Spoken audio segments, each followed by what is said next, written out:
Hey, this is BJ. Thanks for listening to our show's podcast. If you're a fan of all things geeky, you should check out my other podcast, BJ Shea's Geek Nation. We have new episodes every day, and you can check it out at bjgeeknation.com. Your home is going into foreclosure and you feel like a financial wreck. You don't know where to turn for accurate information. I'm bankruptcy attorney Travis Gagne. Let's talk about some legal options. If we work quickly, we can propose a plan to save your home, modify the loan, or in many cases even eliminate your second mortgage.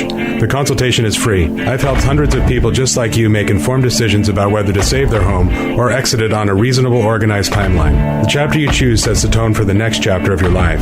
Please contact me today at choosetherightchapter.com. That's choosetherightchapter.com.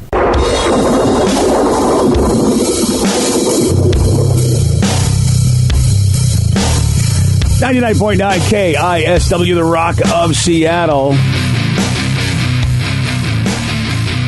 All right, people have accused us of basically being food porn people. Oh, yes. Yeah.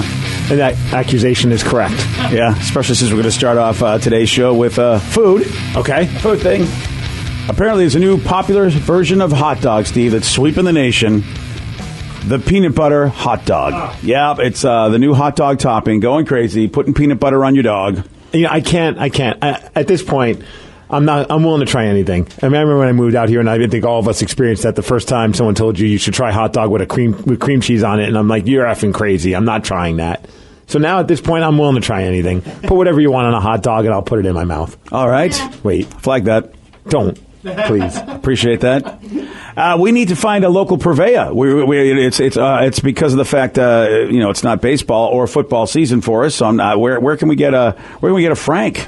At a store, and then you cook it yourself. I know that sounds like a crazy idea, BJ. But a lot of people do that. They'll go buy a hot dog, and then they'll bring it home and cook it.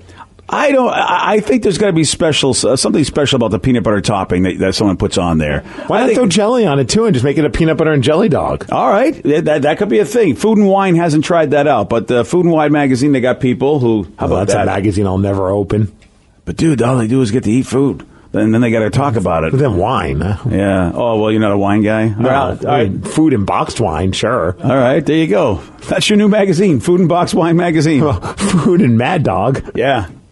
They say it's surprisingly good. I'm not surprised. Oh, you're not surprised that it's surprisingly good? Is anyone really, disgusted by this? You are? I'm not disgusted, but look, in my 720 years on this planet, I've never decided to put peanut butter on a hot dog. You go to restaurants and they put peanut butter on burgers, so yeah. It doesn't feel like that much of a stretch. I've never had a peanut butter burger where I thought, I don't want this. Peanut butter and banana on a burger? Never had it. It's the Elvis burger. I've had it at the Ram once. Ooh. Oh, I've never had that. I didn't even know the Ram had that. Well, I think it's seasonal.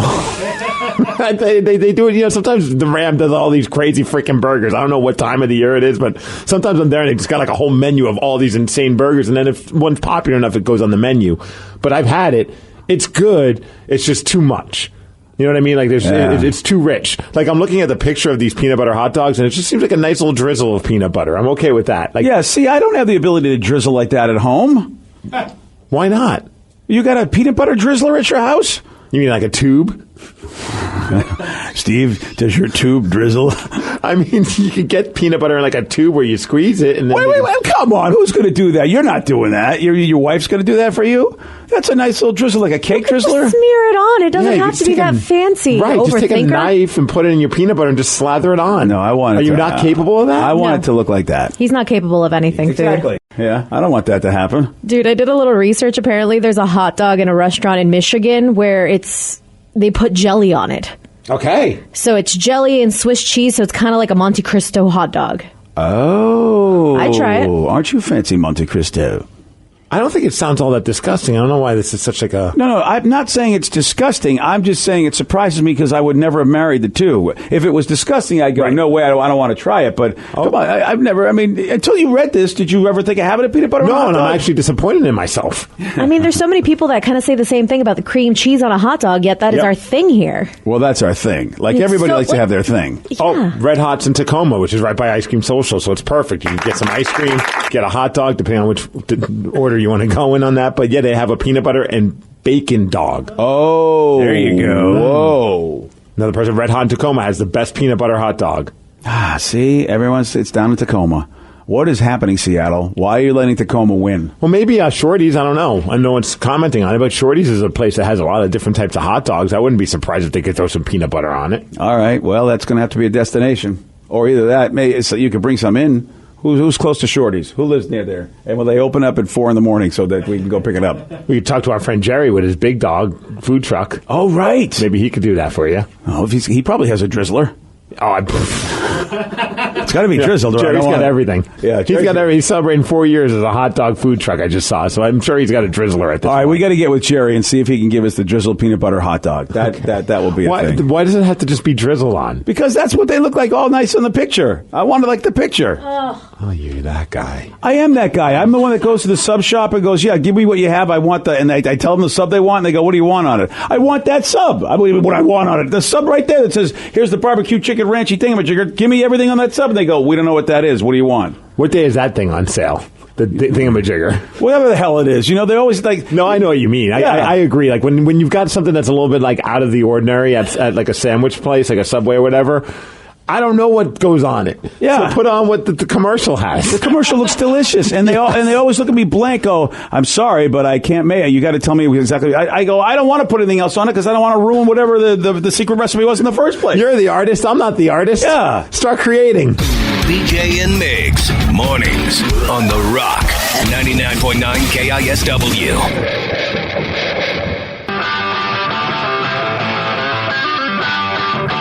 99.9 KISW, The Rock of Seattle.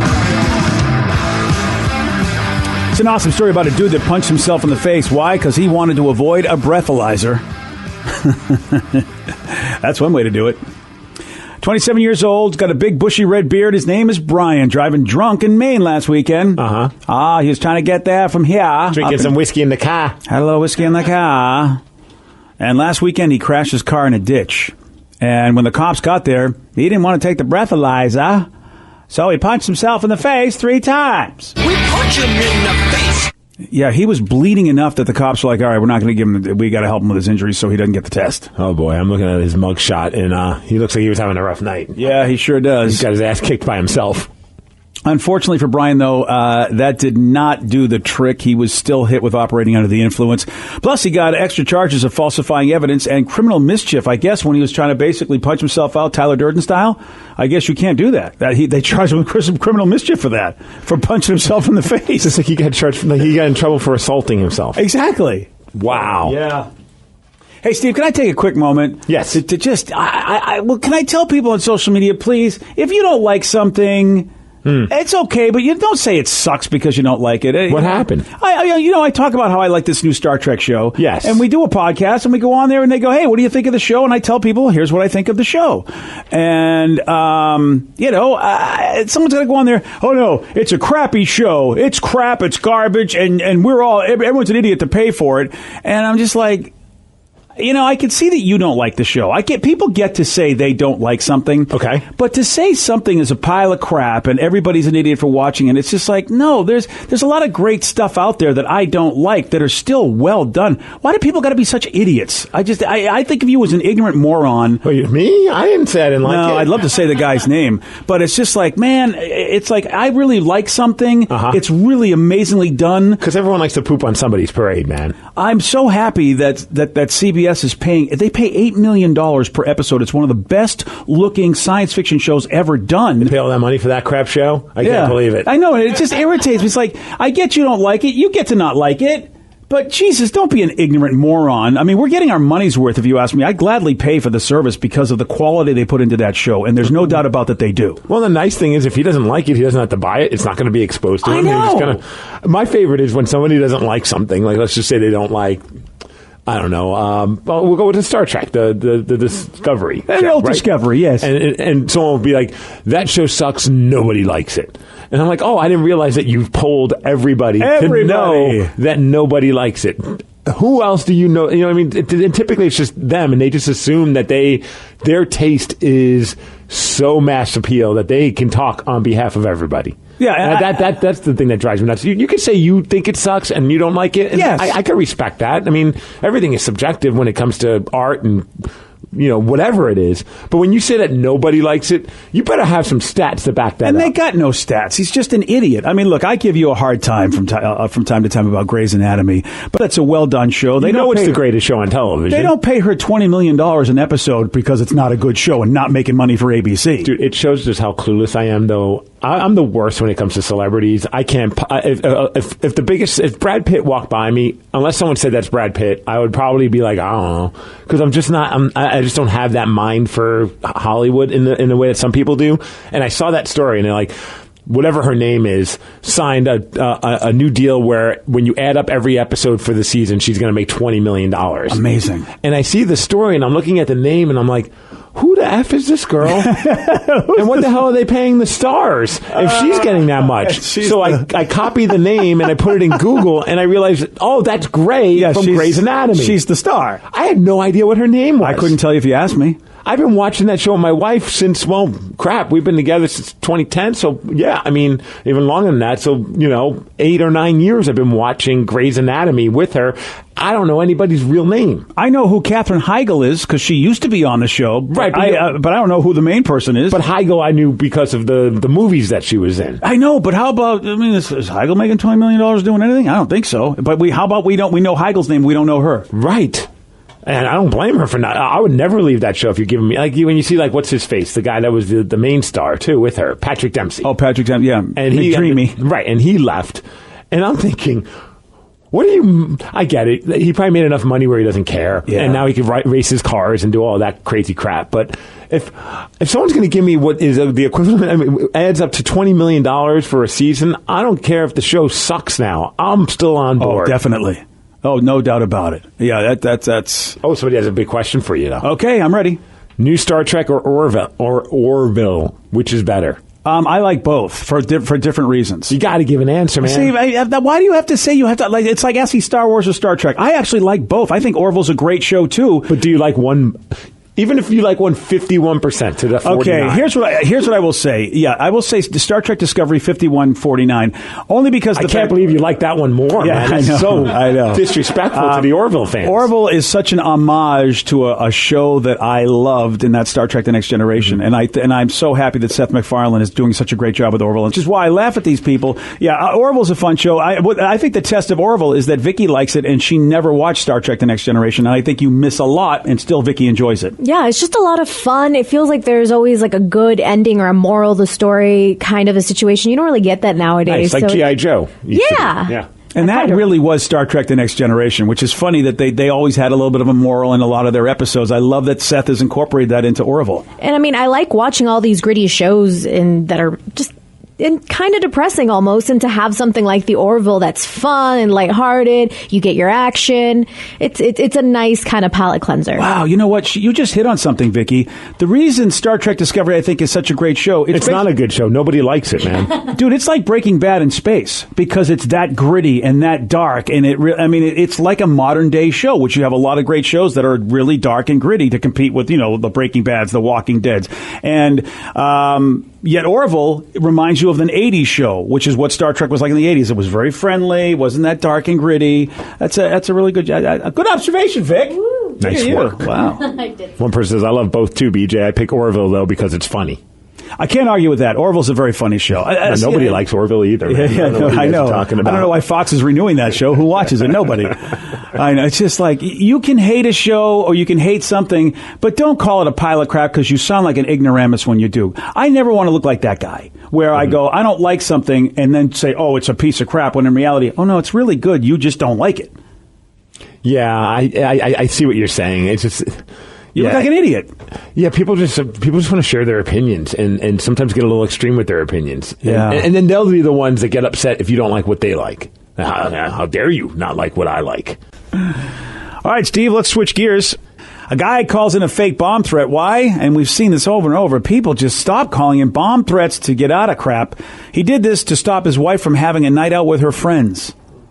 God, you're a lame-o. What's going on? Yeah, man? I mean, you're an idiot. Honestly, you don't deserve to be married to anybody. You're such a tool shed. I don't get couples that have issues when the other person in the relationship wants to have a night out with their friends. I don't think it's I'm not saying it's unhealthy, because some people really do like being attached to the hip, and I don't think that's awful or anything like that, but I think it's unhealthy to give somebody crap or make them feel bad if they want to have some guy time or girl time. Yeah, look, and there's a lot of science behind it, behavioral science, that says, yeah, you need to do your own thing, have your own hobbies, your own interests, and separate from each other. But like you said, Steve, if people do like spending time together, that's different than being jealous or worried and you just can't let them go. That's a whole different thing. And I always invite my wife to anything that I'm going to do, and I know I can always pick and choose like which ones like she's gonna.